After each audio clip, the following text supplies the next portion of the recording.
نماز کے مسائل سے متعلق ایک مسئلہ یہ عرض کرنا ہے۔ جب ہم نماز شروع کرتے ہیں تو اللہ اکبر کہہ کر شروع کرتے ہیں، جسے تکبیر تحریمہ کہا جاتا ہے۔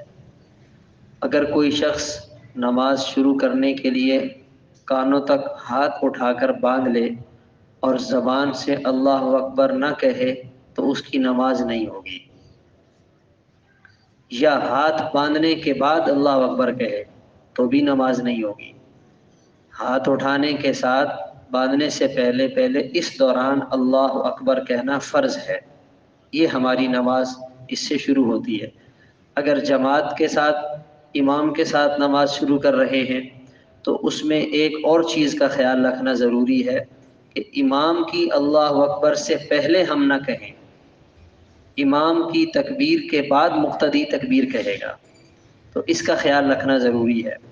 اور دیگر جو تکبیرات ہیں، جیسے ایک رکن سے دوسرے رکن میں منتقل ہونے کے لیے ان تکبیرات کا کہنا سنت ہے۔ مثلا اگر کوئی شخص کسی وجہ سے خاموشی سے رکوع سے سجدے میں چلا جاتا ہے، اللہ اکبر نہیں کہتا، تو سنت چھوڑنے کی وجہ سے ثواب میں تو کمی آئے گی مگر نماز ہو جائے گی۔